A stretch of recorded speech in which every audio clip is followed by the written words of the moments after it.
Welcome back, everybody. I got a new clock and I want to show you about it. It's pretty exciting. It's a very old wooden plate clock that I was not able to get. It was in about 4 hours away. The people didn't want to ship. It was on Facebook Marketplace for a really good price, and I had a friend that lived about an hour away in Northern Virginia, and he was willing to go pick it up for me. And then he's also trains dogs like I do, but he's gone into the judging of the hunt tests that I go to. And he was going to be judging at a test I was going to, so it was going to work out that he was going to be driving from Virginia to North Carolina and could bring the clock down about a month at later. So I just got it this past weekend, and I want to show it to you. It's pretty cool. I couldn't resist checking it out while I had it in the truck all weekend for the dog test. So this is how it was when he handed it to me. It's in a box. It's just sitting face down in a box. The weights were in a bag, and the screws that mounted it, and there's another post that goes with it. There's the back.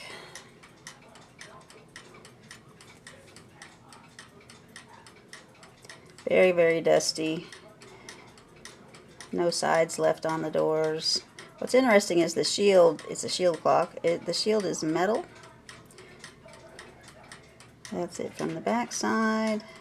One little maker's mark I've been able to find. 4 little V's that point all toward the center. It looks like they repeated it because if you look close, there's 2 of the V's down here where the board cut off. That's it without the shield on. Sitting in my stand. The back side and the front side. And what's really unique about it, there's the weights, is it's got a pulley system and weights and ropes like an OG clock or like a grandfather clock. It doesn't have chains. So I took the face off.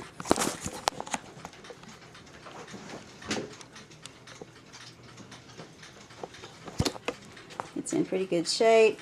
I'm estimating sometime in the 1800s. I've looked at a lot of different ones online. There's not any like this that have a metal face. They all have wood. But because it's flat, like the older ones, like 1810, 1820, had a curved place where the numbers went. I'd say 1850, 1860 probably. It came with this rack. That was how they had it mounted on the wall. That's why there's no longer a back on it. They took the back off, set it on here, attached it to this, and then you put this whole thing on the wall. So I got it in my stand. I had to check it out as soon as I got home because it was just so cool to me. It did want to tick with the weights on it. I oiled all the little pivot holes. There is a problem with it striking. Something is binding and not letting it strike. When it goes into warning, the warning lever right here does push up the locking lever and it goes into warning, which it is right now. The third wheel warning pin is against the front of this lever right here.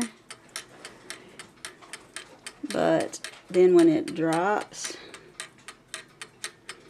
to let it strike, nothing happens.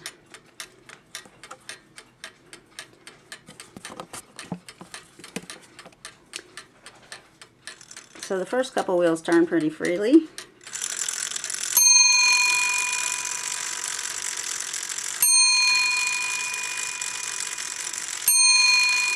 This is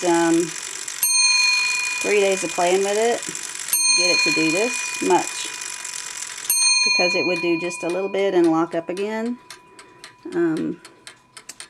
This second wheel has a lantern pinion here and a lantern pinion on the inside. It runs that gear and the count wheel gear, so that's really cool. And it's got this thread winding. When I tried to just pull this, I couldn't even get it to turn. I weighed these weights. The strike one's like 8.5 close to 9 pounds, and the time one is 7.5 pounds. So it's got some impressive weights on it. But anyway, it is time to take it apart, clean it, see if that lets it spin more freely. It is definitely spinning more freely than it did when I got it, but the levers aren't dropping right because it lifts. Let's see if the warning fan turns. When the fan turns and it goes into warning, it's in warning. The problem is that this second wheel, no, the third wheel, with the cam on it that locks on the locking lever, doesn't turn any. So sometimes the locking lever just goes up and goes right back in the hole, and it only dings one time.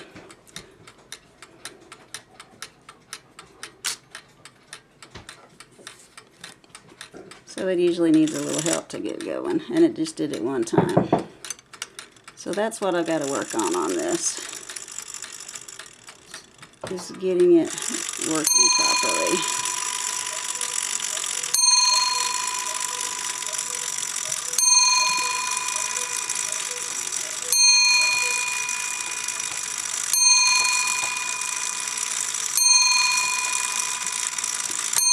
It does shut off nicely. It just doesn't want to go when it's supposed to go. This bracket on the front for the second wheel is, you can wiggle it pretty much back and forth. There's 2 riveted things on here, but it's got a lot of play. And some of them don't have the greatest end shake, so I'm hoping I can clean it and get things working better. It's a very large shield, 17 3/4 by 13.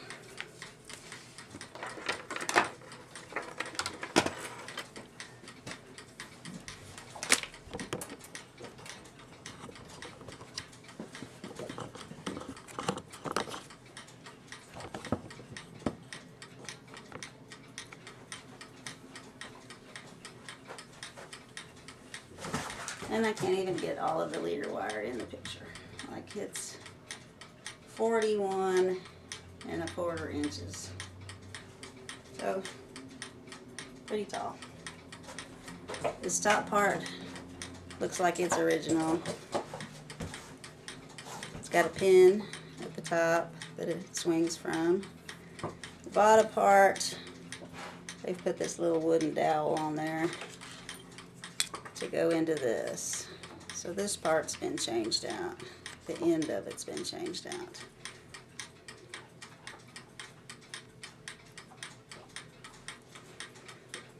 And what's weird is the way this mounts, because all of them that I've seen hang from the U and V wires like a cuckoo clock. And I'll show you where this one hangs.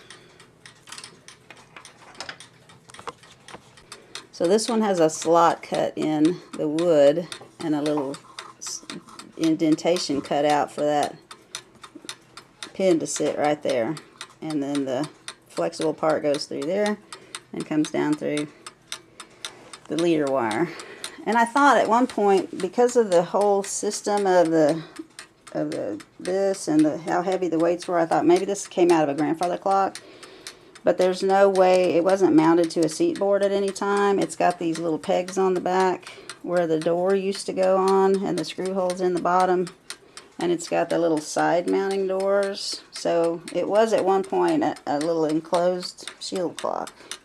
So I'm going to probably make new back door and side doors for this so that it's not so dirty, because you can see how much dust gets in these things when they're hanging up for years.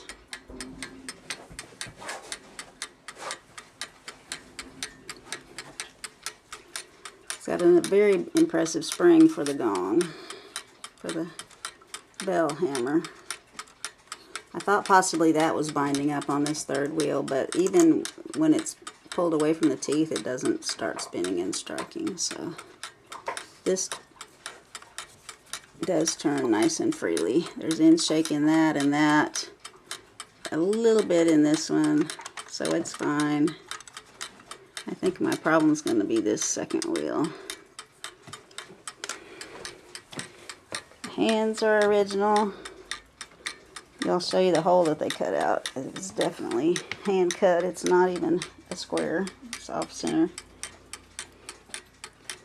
And here's the time side. It's been running a day and a half with no pendulum on it, so 4 times that, and it's about halfway through. So this will be an 8-day clock, it looks like.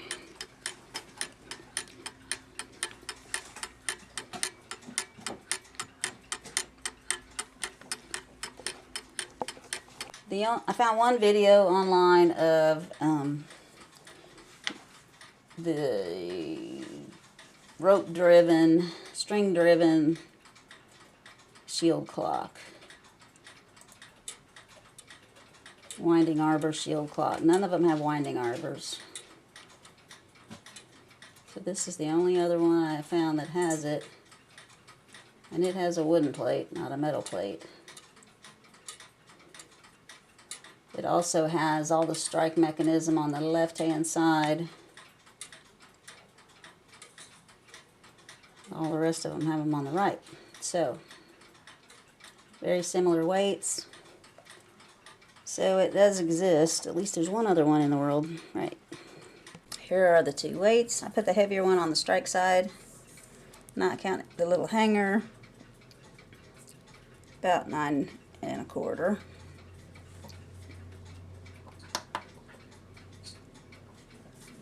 And 8 pounds, 12.8 ounces, or 3.99 kilograms, 4 kilos. And the time side, 7 3/4, 3.37 kilos. 7.7 pounds. 7 pounds, 7 ounces.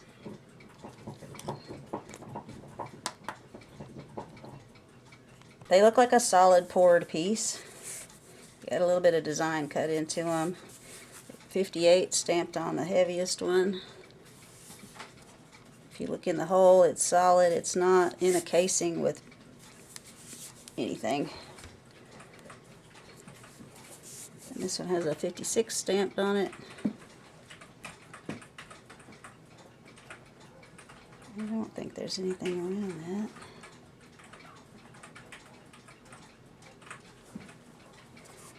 that. Looks like maybe brass set into it to hold the hook.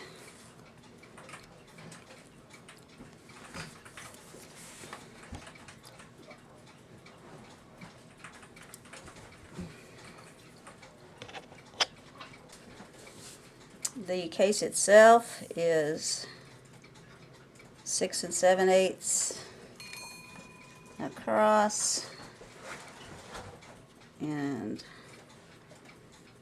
7 5/8 tall.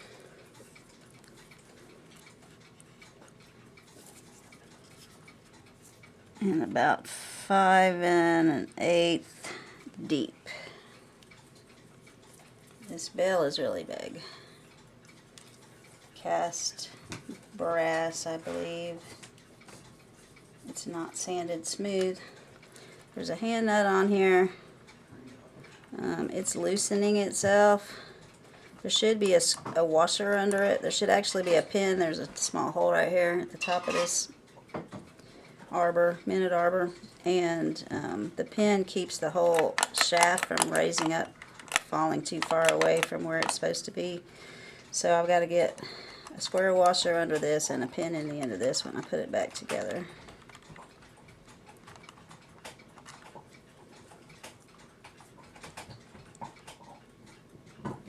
Kind of a square washer, a little bit rounded off with a little bit of a lip, a little flange put on there. It's threaded inside.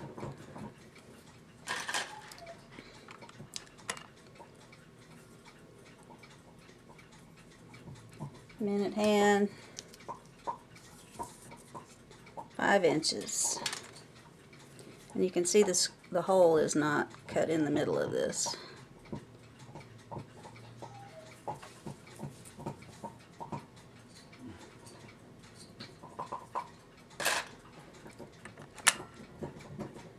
Hour hand, just kind of rounded out, not really machined. You can tell it was handmade.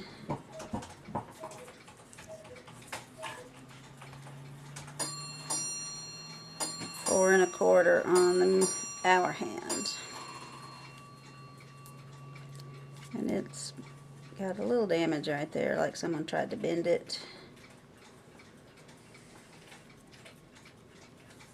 We'll see how straight it is.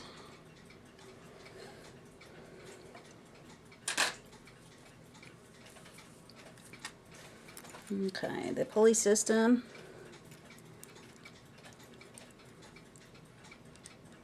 A little bit loose, not bad. Hooks are still on it, not all bent up. The cord is nice, it's in really good shape. I don't think it got used much once it got worked on last time. The other one's about the same.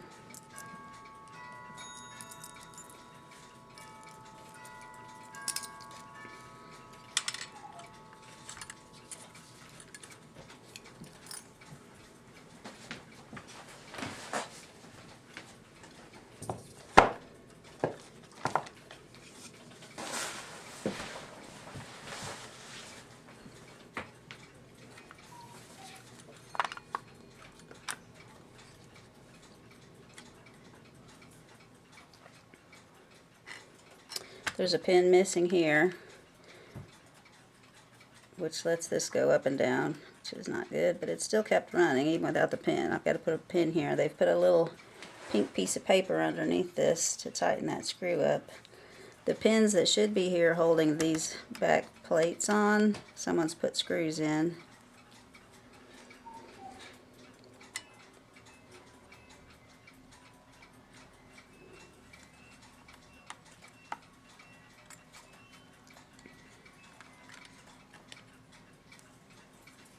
There's our count wheel.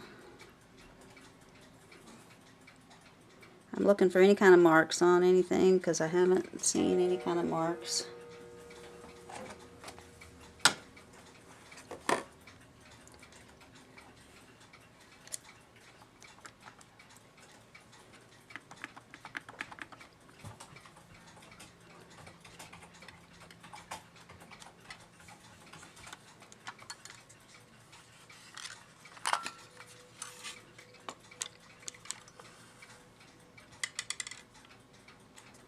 Set it flat.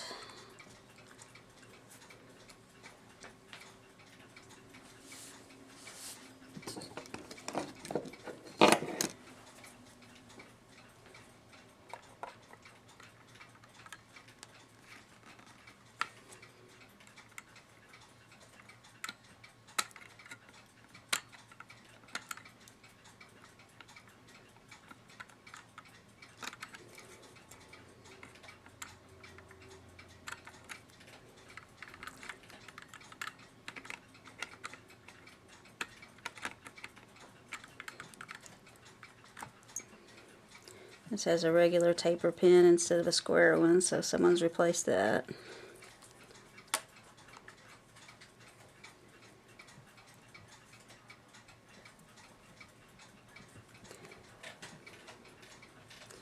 What's interesting on these is they just put the trundle wires sticking up in the air, and then this washer is your top to hold the trundle wires flat.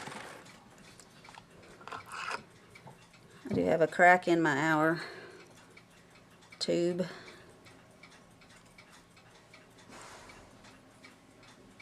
Actually, that's how it was made. It's a rolled piece of brass. Yeah, I can see the line going all the way through from top to the bottom. It's just a little bit separated at the top.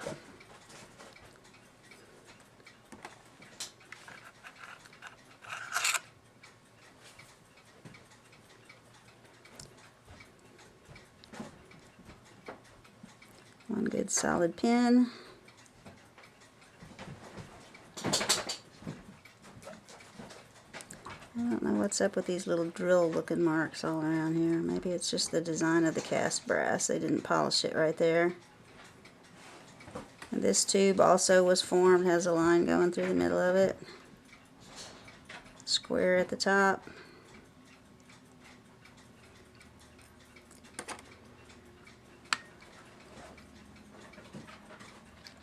These aren't going anywhere. They put the trundle wires through, bend them over on the back side.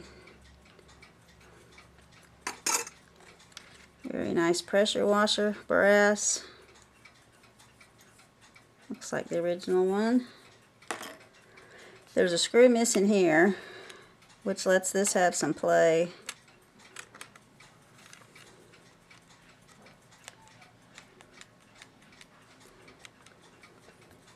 So I've got to find a replacement screw to go in there. And that's definitely not the original screw on there. Alright, screwdriver.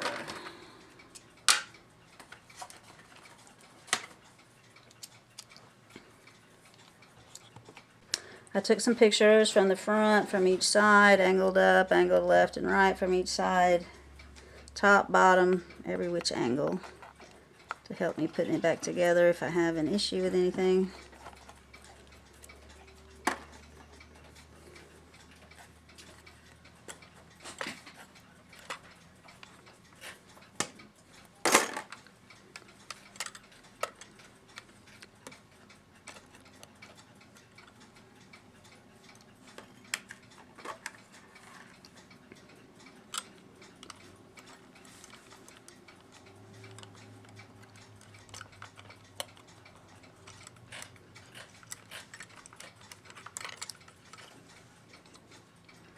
Alright, that's the trip lever that goes on the pin.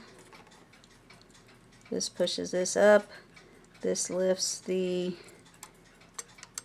count wheel lever out of the locking lever out of the cam. Lets it go into warning. There's no spring on it. I don't know if there's supposed to be a spring on it.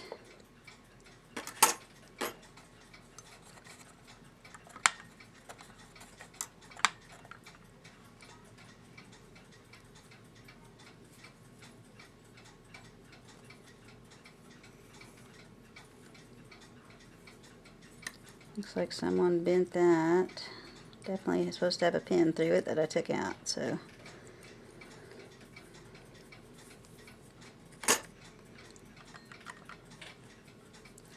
Alright, I think I am ready to take the plates off the back. Because when I take the plates off the back, it's going to let this other lever release.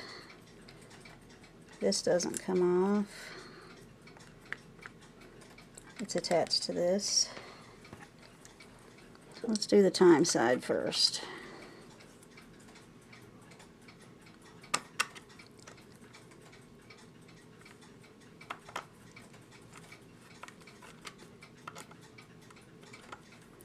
I looked at this real closely, this cutout they made where the pendulum goes through, and to see if it had something else here originally with the U wire and V wire on it, and I don't see that it had anything any different than the design that they have right there.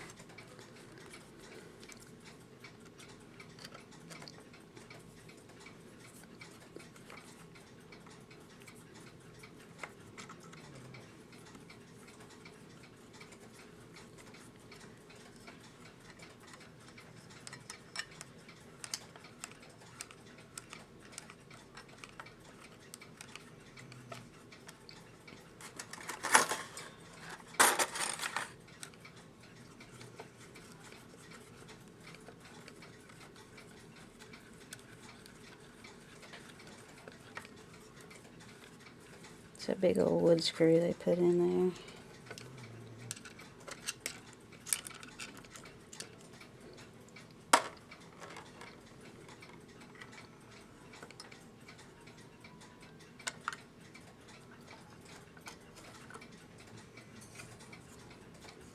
There's my bushings. They look like they've been replaced.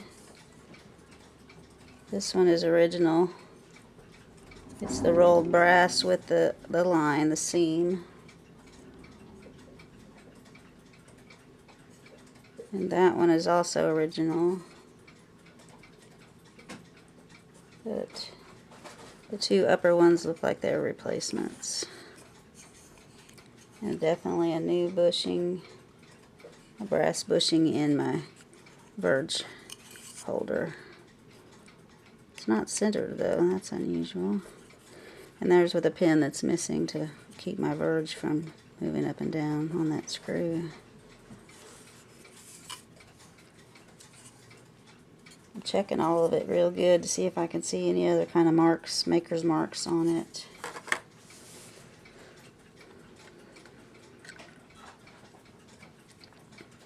There's some numbers. 8, VIII. A little bit of wear in there. I'm gonna have to sand. Not sand. I use a red ruby, synthetic ruby stone to smooth that kind of stuff off. And also about the same amount of groove on that side. You would expect that with the age of the clock and how heavy the weights are. It's gonna really, it really goes tick, tick, tick. It hits it pretty hard. So someone has put a little solder on this. This looks like a repair here. This little brass tube that's been put on.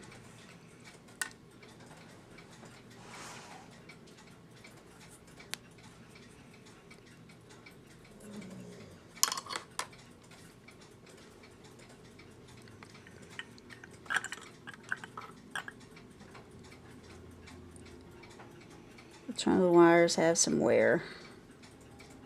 Pretty deep wear.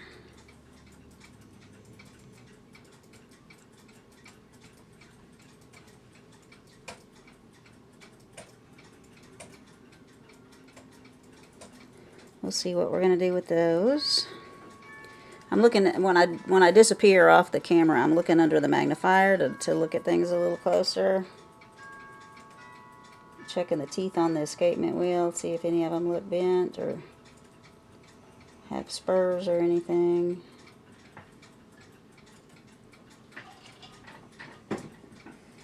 They all look really good.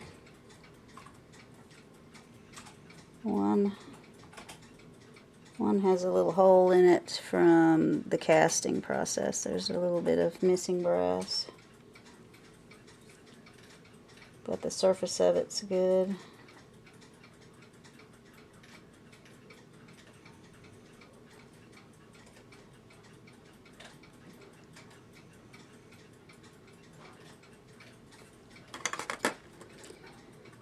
Alright, third wheel. Same, lots of wear on the lantern pinion. Really heavy arbors, really heavy brass.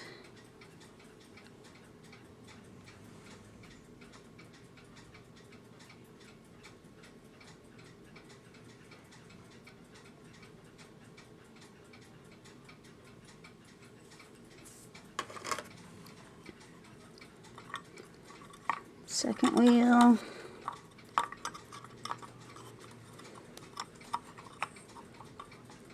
It may not come out without the great wheel coming out first. No, it's not going to come out.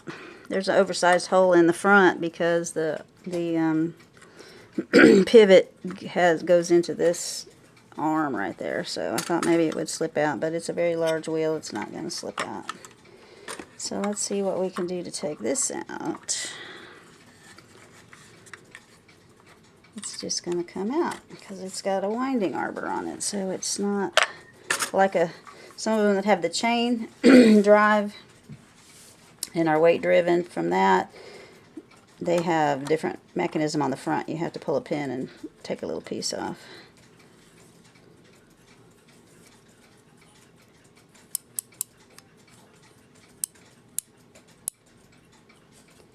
Click doesn't look too bad.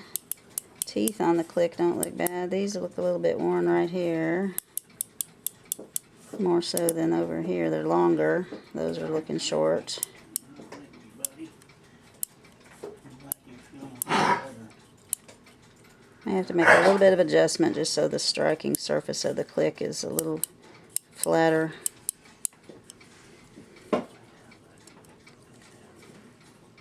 There's a ring on here I can open and take this apart, adjust the click spring or the click. So this goes through a slot in the case right here, and then there's just a knot tied at the other end. Here's my second wheel. Only one lantern pinion on this second wheel.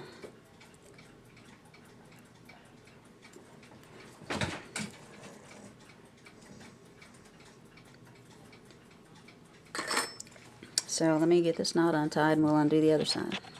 So there's the screw for the time side. No, the strike side, sorry. It's reversed from most clocks. Time side's over here, strike side's on this side.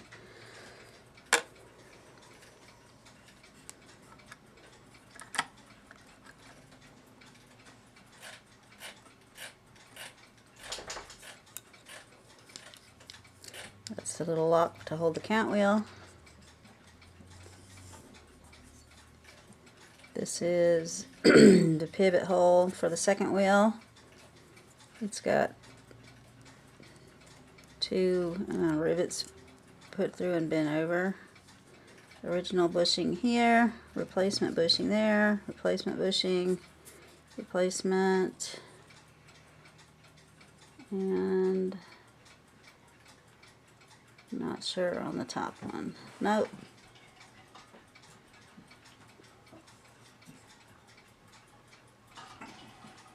These might all be original bushings on this strike side, which might be why it's giving us some trouble.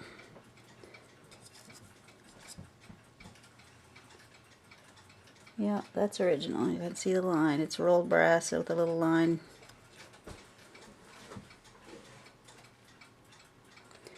So I will put these wheels in one at a time, check my end shake.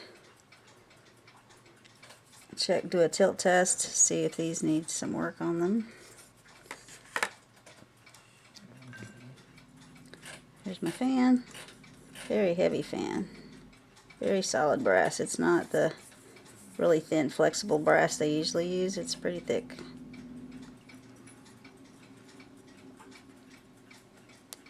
All of the pivots look pretty good. They don't have wear on them as far as grooves in them and stuff.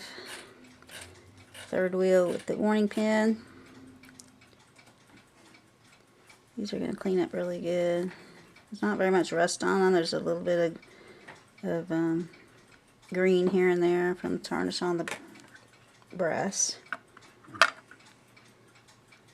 I guess that's the great wheel. Second wheel, this is the third wheel. This is going to be the fourth wheel with the warning pin. Because it's an 8-day, that's why. So it's got an extra wheel on each side, should be. We will check that out. There's our cam.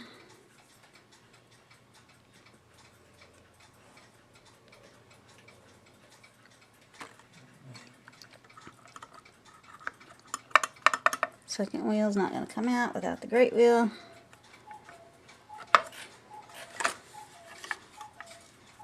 Great wheel looks like it should just slide out. They've made these little cutouts, but it's still kind of tight to get it out of there, with the winding arbor sticking through the front. There we go.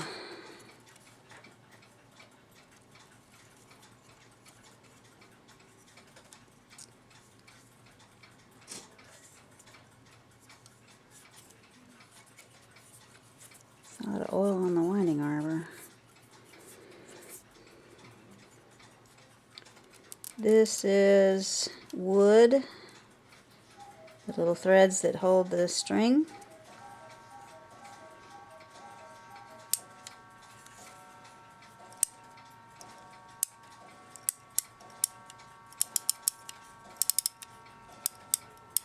Clicks look pretty good there. A little bit shorter. A little bit of wear on the ends of them.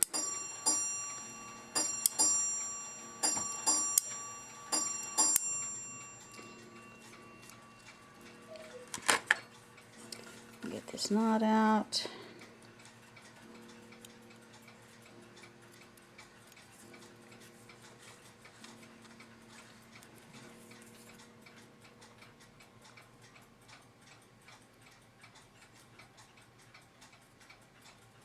a lot of people just cut the knots. You're shortening your string, you're losing some time. It's an 8-day, it's a few minutes, it's probably not, it's a negligible amount, but if I cut that right there, I'm going to lose about 2 inches by the time I untie all these knots. So that's a pretty good amount. And this corded rope is thick enough you can get it untied pretty easily.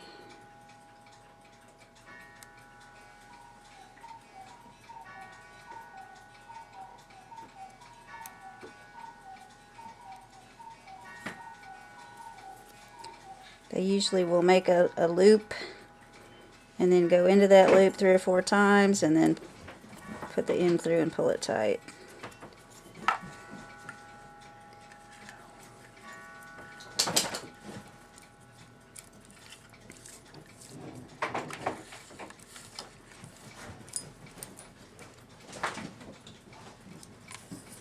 So the one for the time, someone had put a couple of X's on and it said R. I don't know why it said R, because it's on the left hand side, but that's a little thin of the casting right there, some holes. But that's not a weight bearing surface, it's just to keep your string from going over the end of this wood.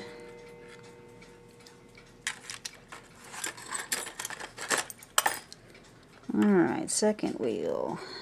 And there's all our little strike pins for the bell hammer. There's some green junk on here.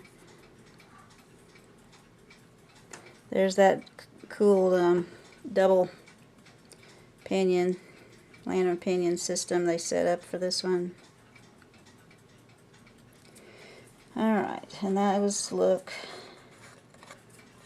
like the original pivots. So you can tell the replacements, they're flat, they're shiny. These are not as big around, like these have a bigger surface to them, where someone tapped it out and put a new one. Alright, here's our cam. The end of that's been filed.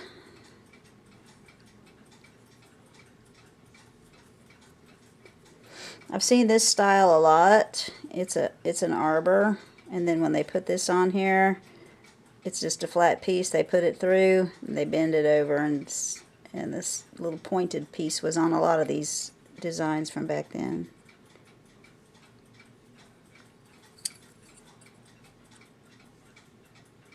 Pins tight, levers tight.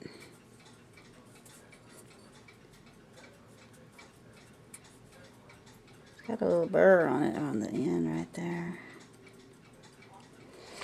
Alright, a little bit of work to do, but let's get it clean. Let's see how this is looking. This is all the hammer spring, hammer arm. The spring catches this arm over here, and then this arm just keeps it from going too far forward. It goes in through the case right there.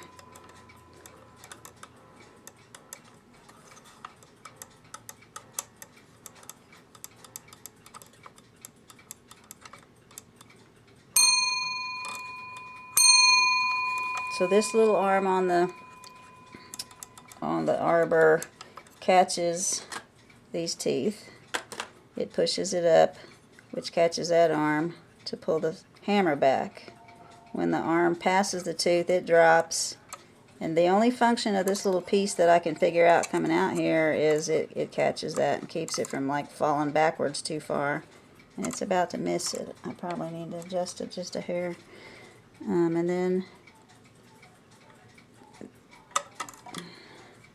this is pulled back to make a good loud gong. They put that spring on.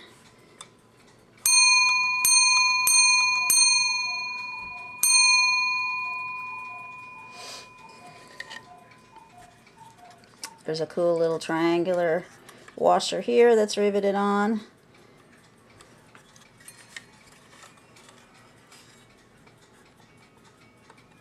This just goes through the wood.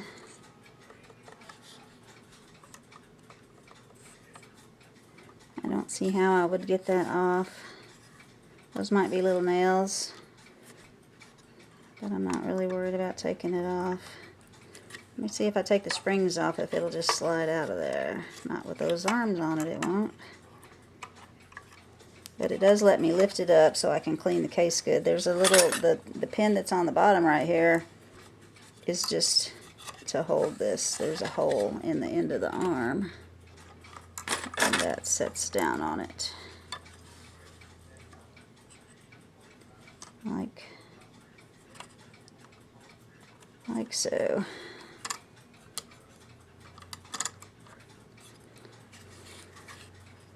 Alright, our bell. Definitely not original, I don't think. I don't think they put this on there. Nah.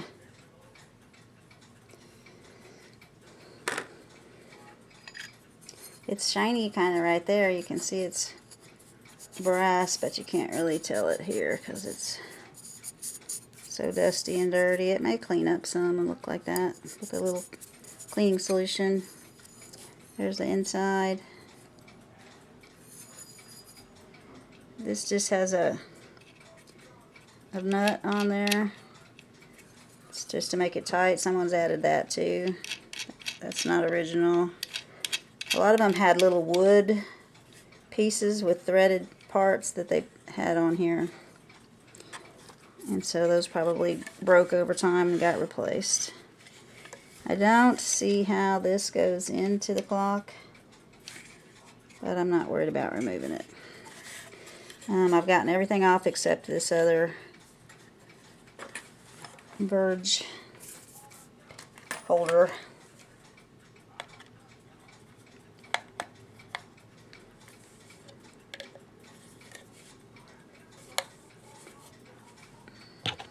Turned this over and tapped the little pin out that was holding the far side of this. Probably one of the only original pins left in it, and this screw was really, someone had butchered it on the top. It really didn't want to unscrew, plus it's a little rusty, so I had a hard time getting it out, but I did finally get it out, and I'm glad I did because nobody's taken it off and cleaned it with all that junk on there.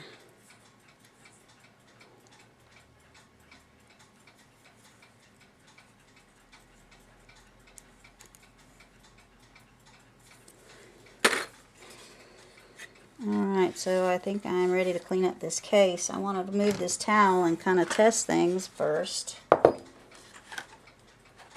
to see what kind of shape my case is in. This part is permanently put together. The top and the bottom, the front, the front plate. You can see the design, holes drilled through, spacers put into the rods to hold it there, glue. So those aren't supposed to come out. So it should be good and tight.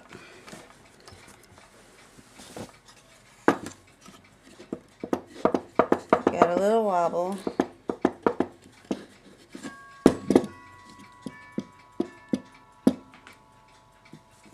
I'm up on this pin, that's why that's wobbling so much.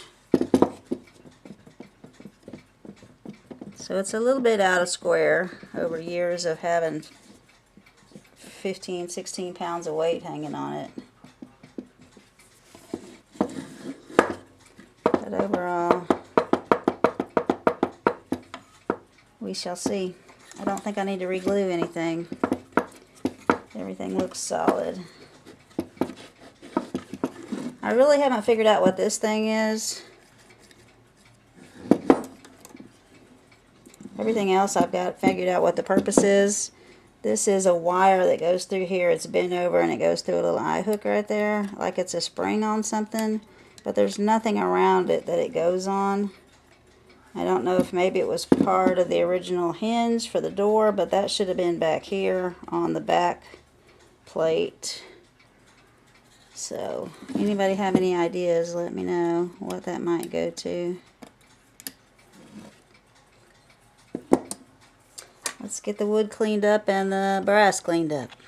I wanted to show you on the front of this, there's 4 holes, and that's how the shield mounts on there. And that tells me it was the original design of this, because there's no holes where there used to be hooks that would hook on a wooden shield.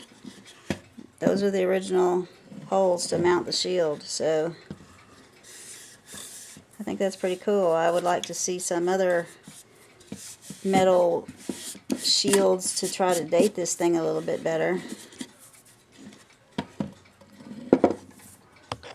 Just set the front plates in here so I can treat all the wood at the same time. I got this tight again.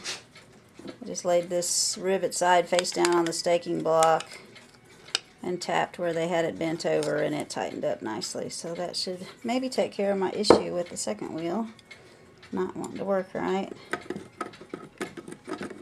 because the rest of this is pretty snug. So I've got my paintbrush, my feed and wax,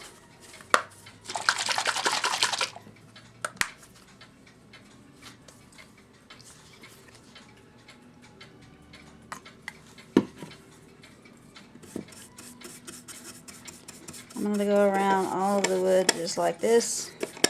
I'm not going to sit and make you watch all that. When I'm done going around all the wood, I'm going to take a toothpick and burnish out these pivot holes. And then I will check my end shake on my wheels.